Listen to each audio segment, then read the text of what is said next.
Well, good evening, IFL Nation, and welcome back to the lab. It is 10 p.m. over here on the East Coast, which means only one thing. That is right, folks. It is Wager Wednesday in the Indoor Football League. So glad to be back with you guys today. I appreciate your time that you're taking out of your evenings to check out the goings-on of the Indoor Football League as we hit the road stretch of the final couple months or so of the regular season. A lot of exciting storylines to develop and a playoff field to establish. So it's going to be great. So for those of you who are new to the channel or the league, welcome aboard. My name is Alex Schuberth. I am a part-time IFL contributor over for Sports Coast to Coast, which is a Pacific Northwest-based sports forum site that specializes in coverage of the IFL and its member teams specifically. From game-by-game previews, recaps, team rosters, breakdowns, other analysis, Sports Coast to Coast has to be your go-to point for all things Indoor Football League. Definitely worth checking out. I put the URL for the site in the description. There you will also find my written version of these Wager Wednesday posts that I put up in the afternoon. That's Eastern time. Closer to morning for the West Coasters out there. But in any event, let's get tonight's festivities underway.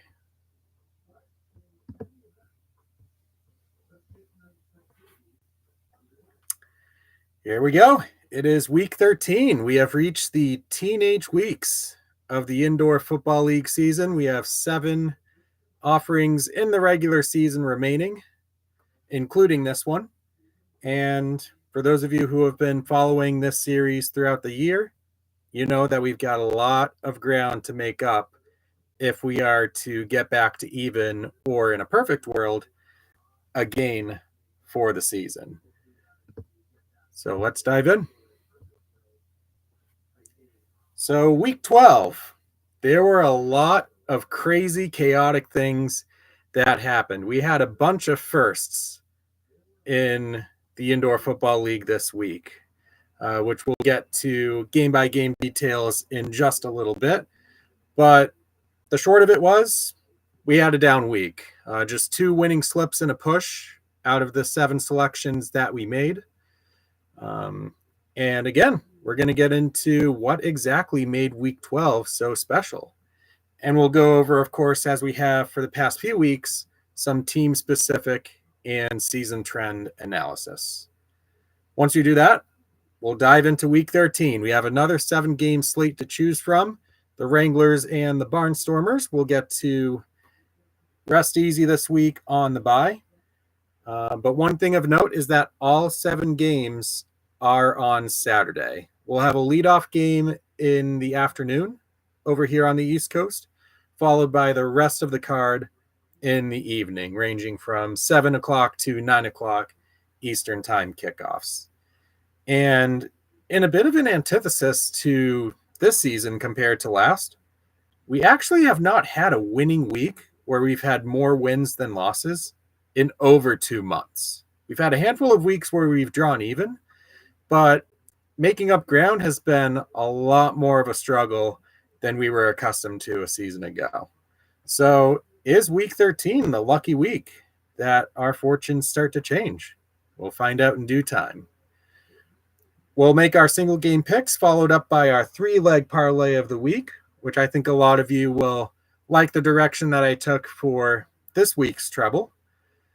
And we'll wrap things up with the futures forecast and trends. And there's been a development in that market. Stick around to find out what that is.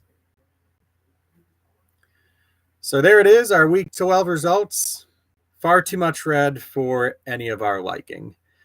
We only had 2 slips turn up as full payouts, one of which was the Friday opener between Quad City and Green Bay, a game that saw the Blizzard start out absolutely guns blazing and led wire to wire in a game that they ended up winning by 28. This was truly a no sweat win, probably amongst the, for lack of a better term, easiest victories that we've had throughout the whole season.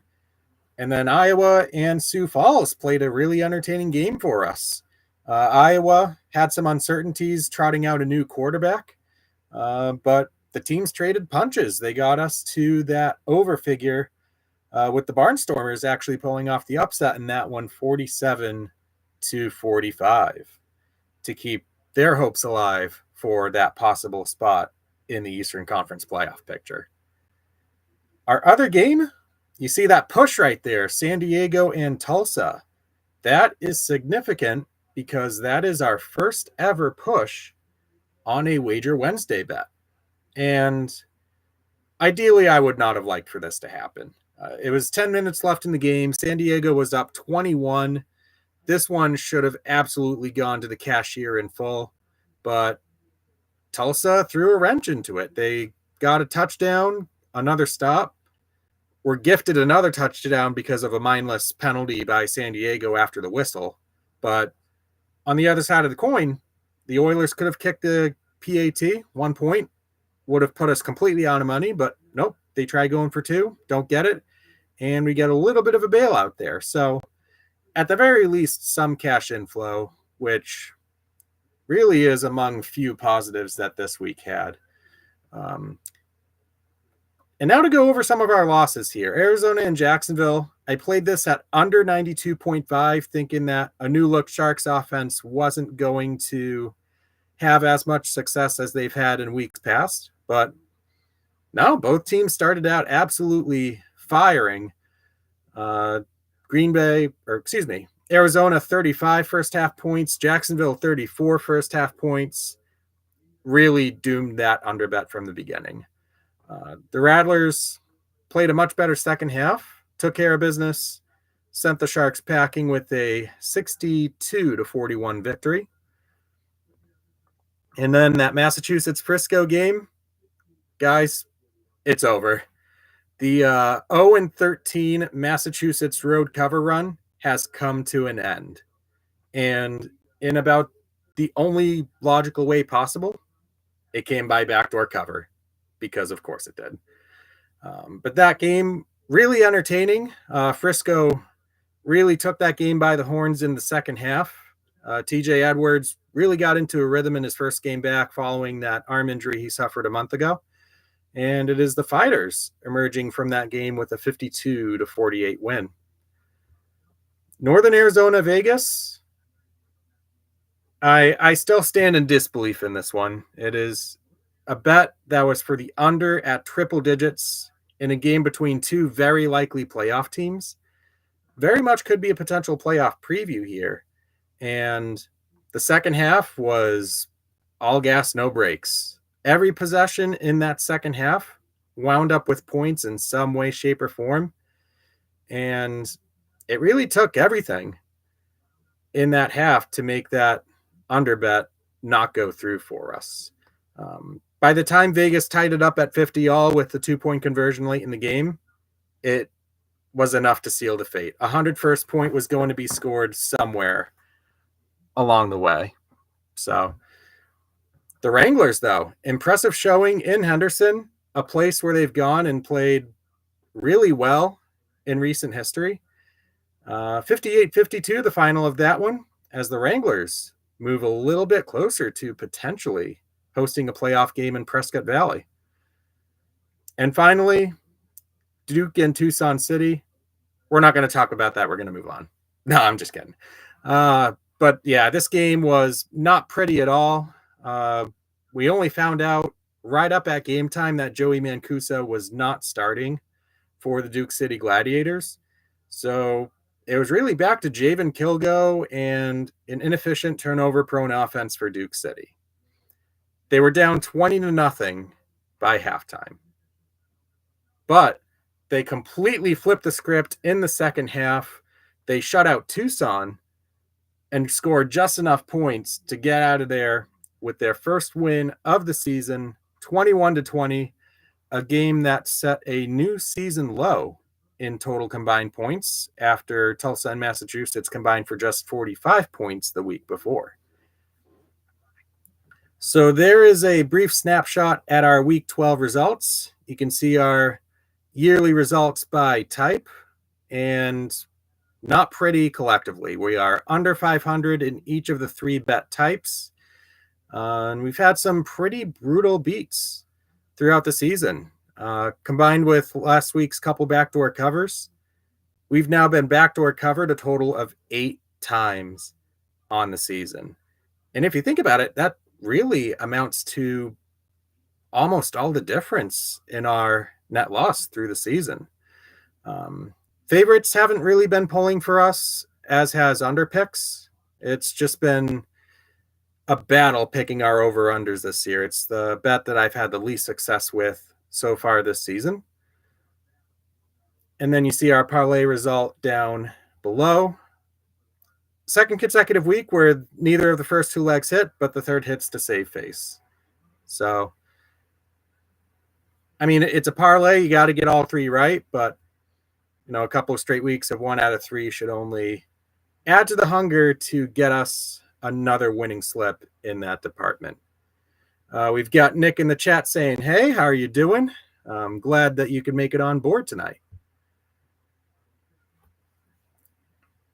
And yearly results for past 4 weeks, reasonably decent, if not spectacular. We were even 500 record for each of the last 3 weeks before kind of dropping the ball last week. We're sitting now at year-to-date net loss ROI around the 10-11% area, depending on method, which equates to around the 8-9 unit neighborhood as a whole. So we really want to get back to where we were at in week 7, for example, where we had net gain on both betting methods. It's just been a rough ride since then. Hopefully that is all of the bad luck that we're going to have for the rest of the season. We can only hope. But our goal, as always, come up with more winners than losers. So that's what we're going to try to do.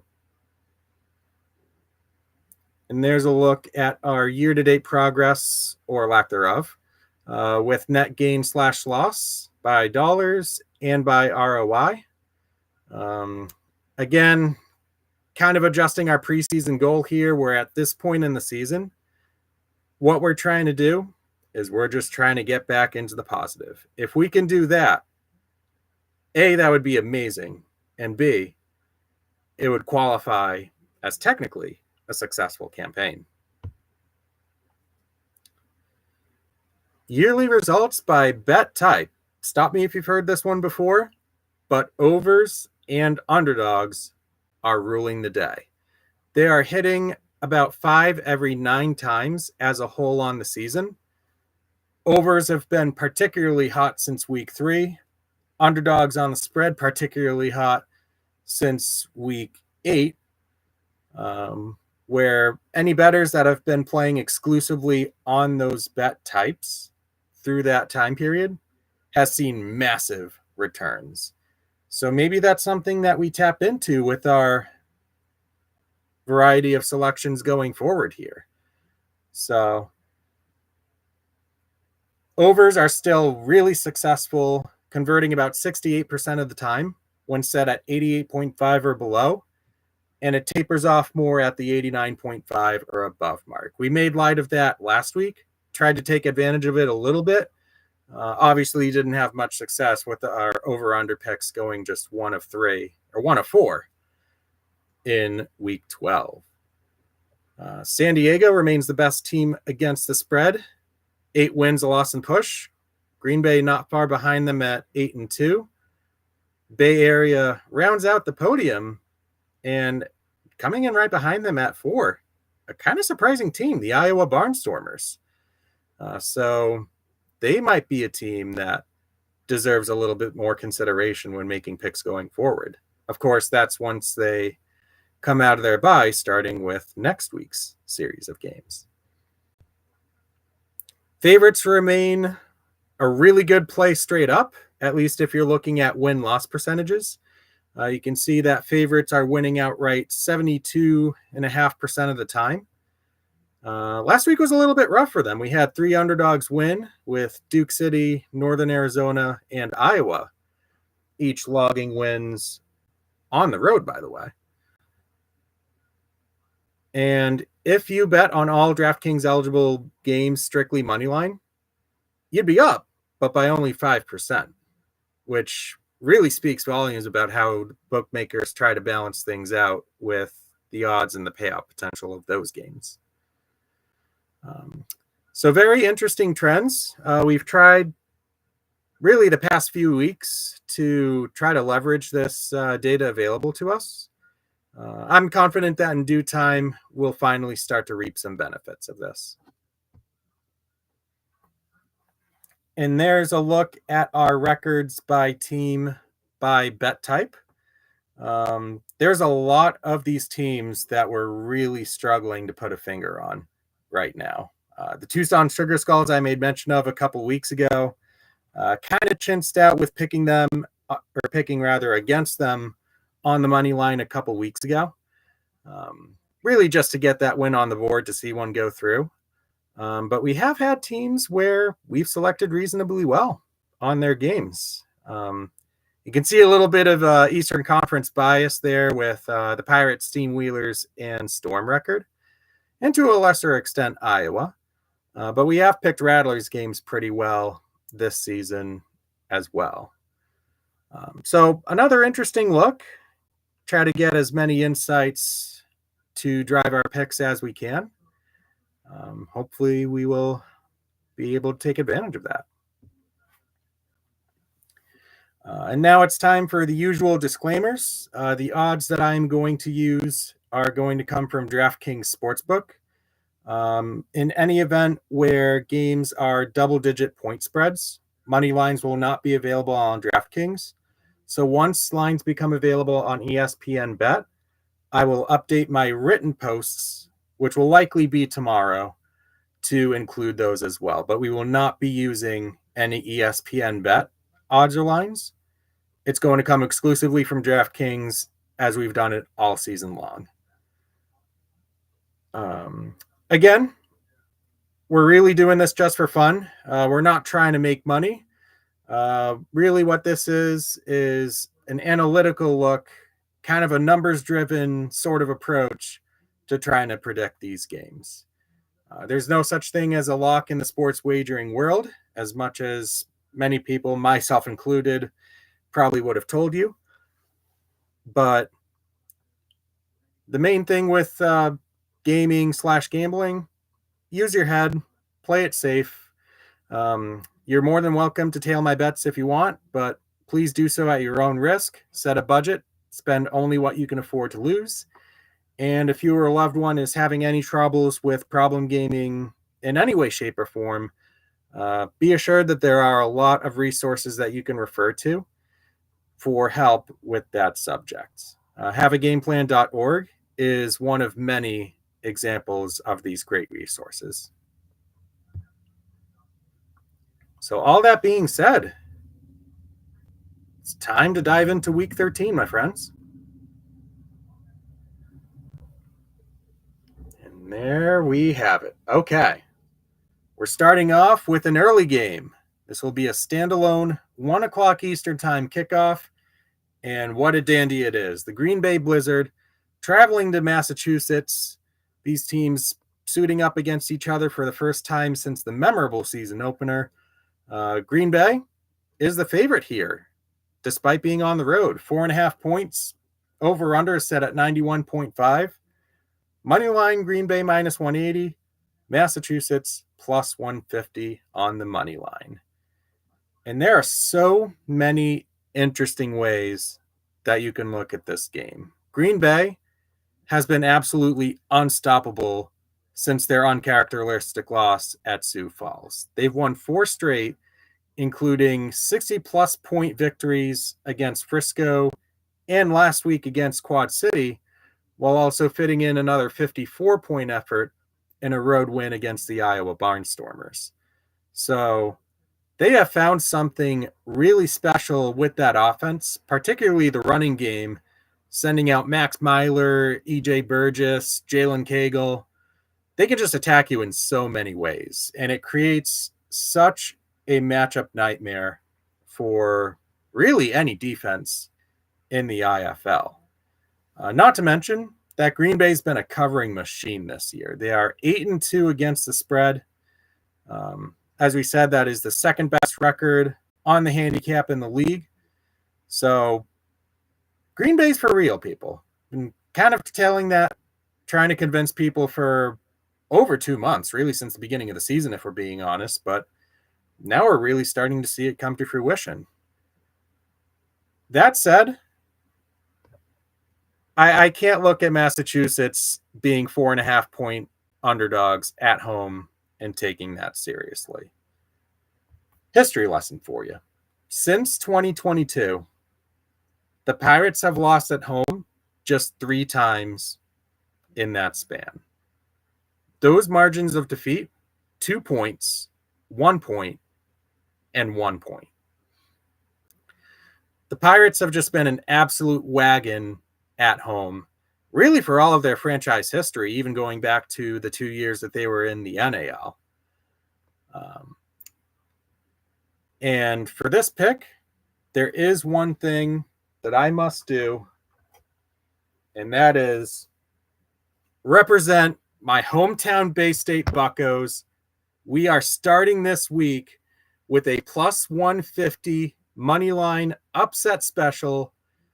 And I'm really excited about this bet, guys. I feel really good about this one. The Pirates have won the last 3 games against Green Bay. And even though the Blizzard are playing better now than they ever have leading up to any of those other meetings, I feel like the Pirates are going to come out of this game and they're going to get a really good head start on this one. They need this game more if they want to be hosting playoff football come July. If they drop this game, they're looking at 3rd place in the Eastern Conference at absolute best. So I'm expecting to see this team at their very best. Their offense regained its pulse with the return of Isaac Zico. It should be close, but a play here, a play there could get us to the promised land with this appetizing blackjack payout. Give me the Pirates straight up.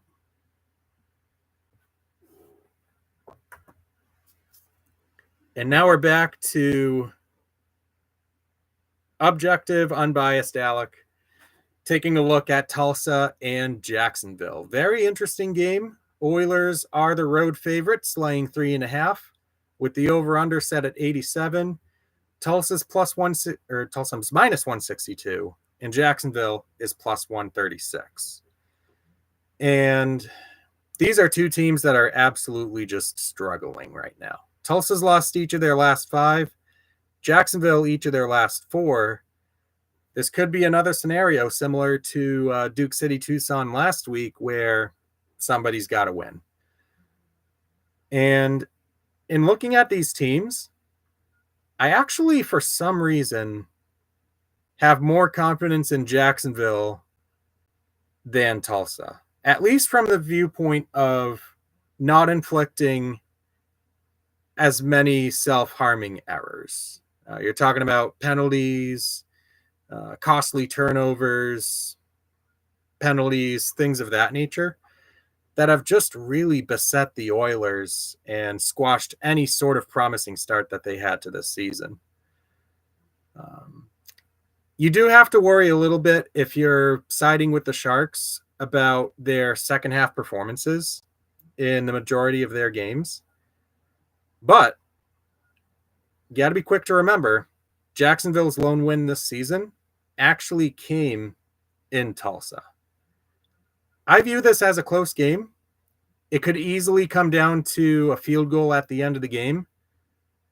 For that reason, I'm absolutely taking that field goal plus the hook and going with the Sharks on the money line. They could potentially repeat their performance with a second win against the Oilers on the season. That running game looked great against Arizona in the first half with N'Kosi Perry, Tyler King, and Boom Williams just wreaking havoc on that Rattlers rushing attack. I feel like they could have similar success against the Oilers in this one, who have found scoring pretty difficult since Andre Sale took over as the quarterback. So I do like this play. It does carry some risk, but it's one that gives us a little bit more wiggle room than any of the other bets on the board. So Jacksonville plus 3.5 is my play. You've got another 7:05 kick with the Duke City Gladiators traveling to San Antonio following their first win of the season last week. They are being given 10 in the hook. The over-under is 95.5, and no money line bet is available. And I know Duke City has had their moments this year where we watch them and we say, we can't really overlook this team. They do have some potential in them, just maybe have lacked that finishing touch in the last minute or so of games. But then there's the other side of the Gladiators, much like we saw for the first half of last week's game, where it's like, what's even happening here? What are these guys doing? Amidst reports of players requesting trades, Joey Mancuso reportedly requested his release a week ago prior to the Tucson game, which is why he didn't start that one. So even though the Gladiators finally got that win, I don't know if it actually helps them out going forward. They have the win. It's out of the way. But I just worry too much about that Gladiator offense, even against a gunslinger defense that has been a little bit lenient this season, but they have been better, and they're going to be the more rested team coming off their bye week. And they've got something to prove, too, after a season-low 31-point effort at Bay Area 2 weeks ago. I like the idea of a bounce-back game here for the Guns. They could probably put this thing up to the 50s or maybe even the 60s. And it's really going to be tough for the Gladiators to catch up with them, especially for an offense that's last in total yardage and leads the league in turnovers allowed. So my pick is going to be the double-digit favorite. We're going Guns up and playing San Antonio on the spread with the hopes of a double-digit margin of victory.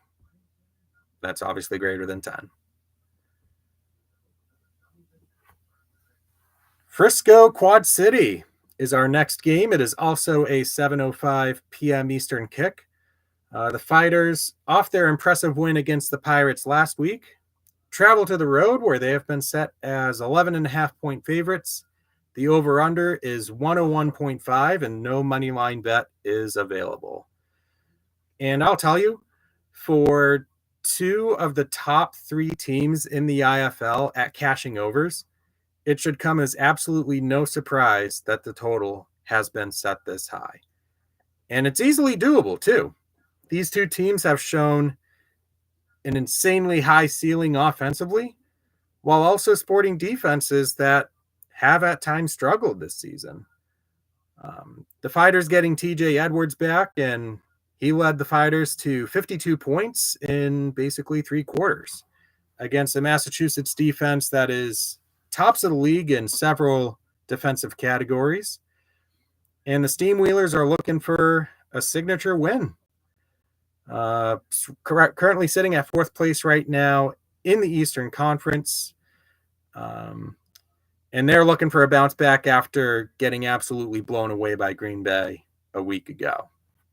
They had to abandon their run game last week, and that's something that I believe absolutely will not happen in this one. I'm expecting the Steamwheelers to go very heavy workload with Eddie Vander and Jared Harrington, trying to cause problems for a Frisco defense that, while decent and has its moments, can also be gashed for around the 50-point neighborhood.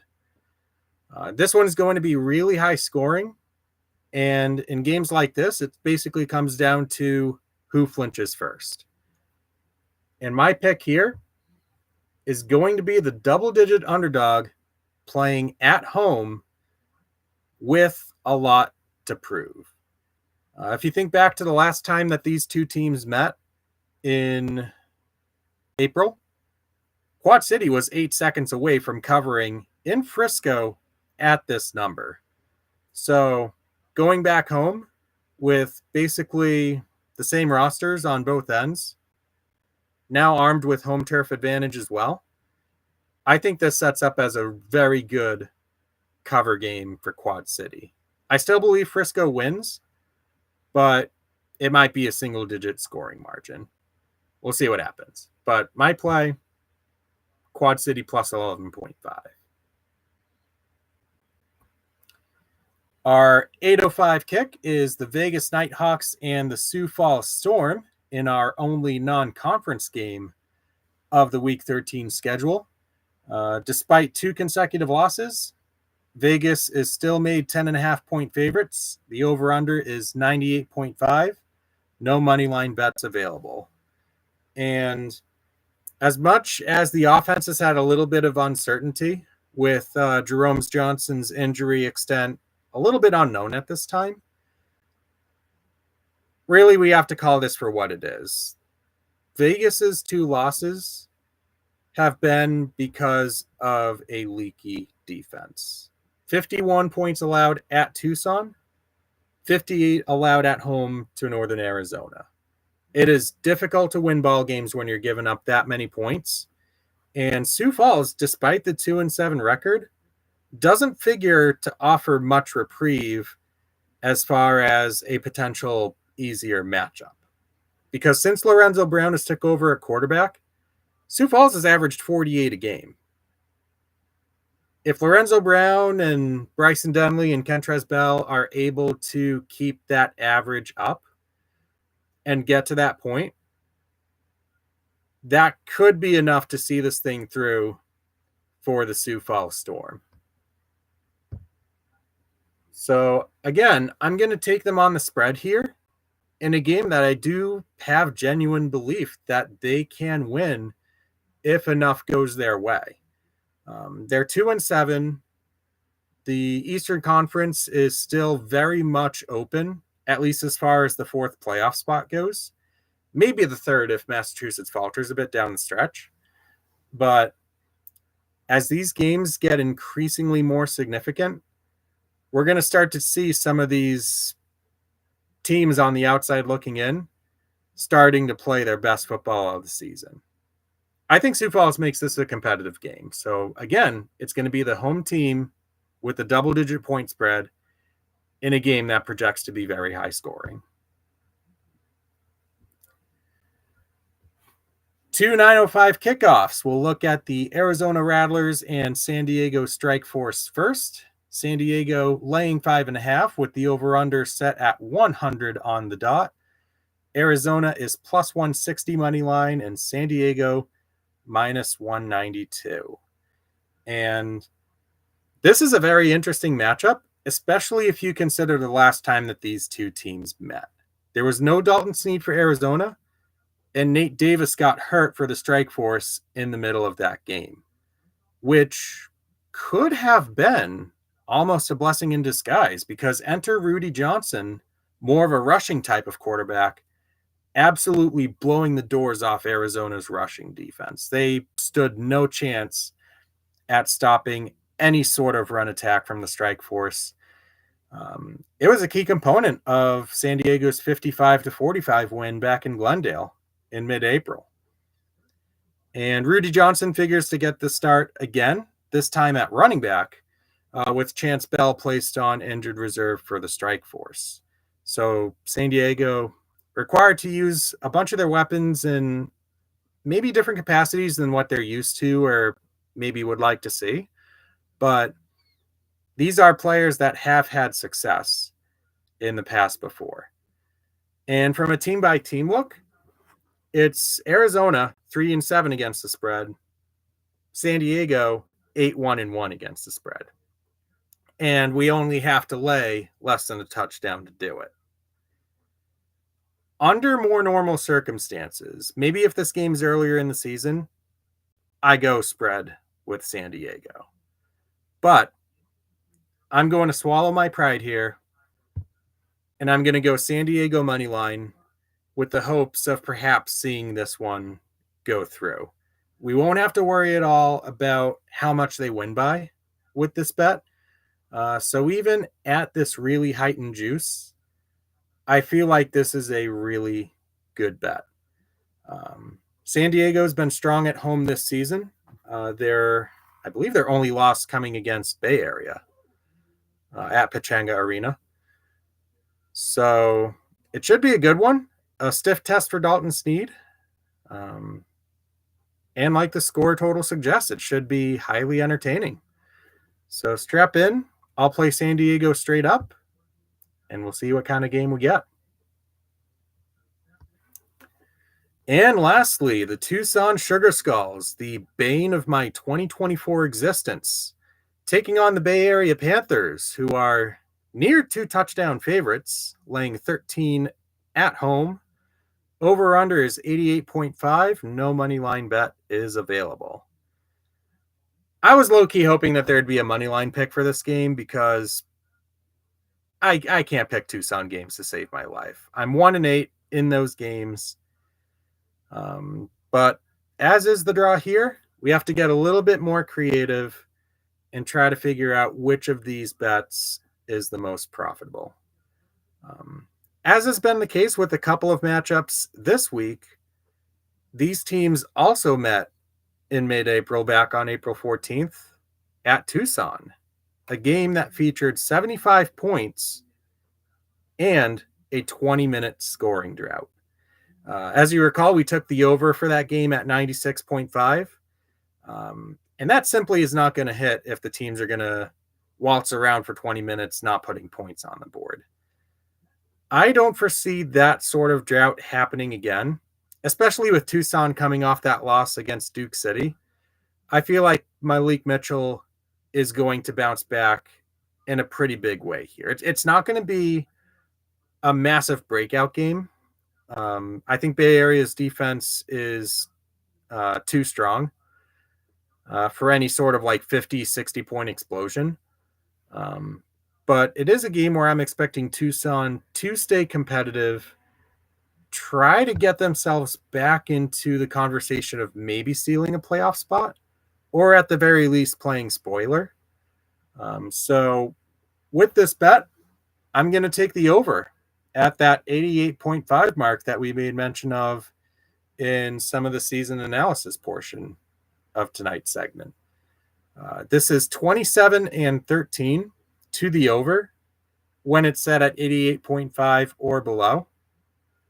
And we know that both of these offenses have really high ceilings. At one point, these were the top two offensive teams in the IFL in the early going. So if they can tap into that, I really like the chances of this one going through. So play Tucson Bay Area over 88.5. If we get another 15-minute scoring drought in that one, I will probably cry. All right, so there are our single game bets. Now we construct our 3-leg parlay of the week. There have been a couple common themes with my parlays so far this season. One of them is losing, but not exactly the one I had in mind. But what I was thinking of was to vary up the types of bets as much as I can and to have minimum total odds of plus 400 or longer. This week, I'm going to do something a little bit different, and I'm going to call it the Oops All Overs parlay. And we'll try to take advantage of a type of bet that has seen a crazy high return on investment in the past couple of months. So, with that said, the first over that I'm going to take, Green Bay, Massachusetts at 91.5. We're going to set the tone here. It does carry some risk with both defenses in the top 3 in the indoor football league in a lot of categories, including points allowed. But how can you bet against Green Bay's offense right now with how well they have played? Can they sustain it in Massachusetts? more specifically, can they sustain it enough to where this over can cash? And I say yes. We're going to stick with it and see what happens. The second one, almost by technicality, is going to be the lowest total on the board. Tulsa and Jacksonville at over 87 points. The over is now hit in 6 consecutive Jacksonville Sharks games.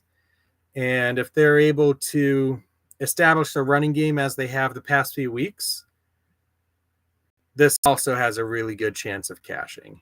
And all we can hope from the Oilers is that their offense is not stuck in the mud.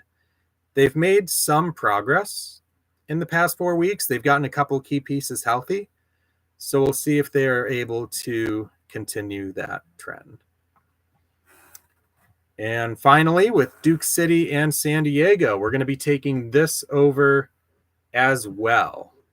And it seems almost defiant to pick this, knowing that Duke City's offense has pretty close to a 0 floor compared to most of the other teams in the league. But I could see San Antonio going into the high 60s here. And all we have to hope for is for the Gladiators not to screw up as badly as they did last week. Certainly kind of lofty expectations on that front. But we're also talking about a Gunslingers team that's 6-3 to the over this season. It should be a really decent chance of hitting for us on this one. So that is going to be my 3-leg parlay for us.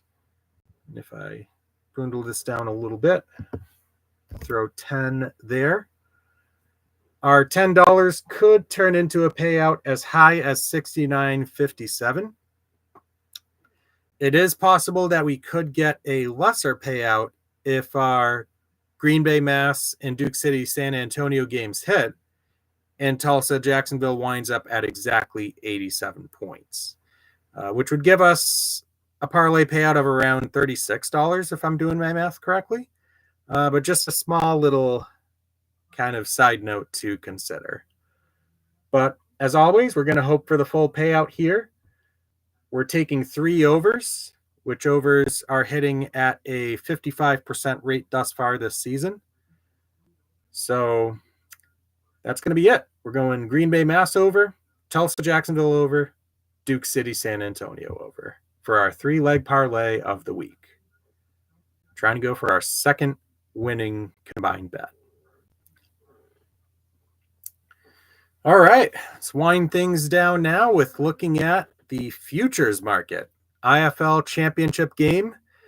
Tickets go on sale Wednesday, by the way, according to Commissioner Todd Tryon in his Inside the IFL video, which was released earlier this evening. But the first thing you'll notice there is that only 15 teams are listed. It is the Jacksonville Sharks that have actually been taken off the board, at least for the time being, which would seem to spell doom from that standpoint, where odds makers don't think that they can even get to the playoffs, let alone the championship game. But we do have a little bit of movement. We see the Mass Pirates kind of slipping a little bit back into the middle tier.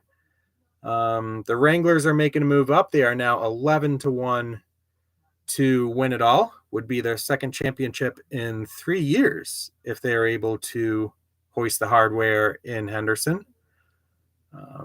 We also have the San Antonio Gunslingers at 20-1 and Quad City at 40-1. So some pretty interesting picks here. We saw a lot of odds increases for a bunch of these teams. I think there was only 2 or 3 of these guys that wound up having decreased odds from a week before. So you could make the case that the value is not going to get much higher than it is right now if you're interested in placing a wager on any of these teams on this market. All right. So that is going to be it for this week's Wager Wednesday. Almost ended the stream inadvertently. But yeah, again, I thank you for tuning in, checking out my picks for the week to come. And I hope you all have a great night. And I will see you at the cashier. Have a great evening, folks. See you on Saturday.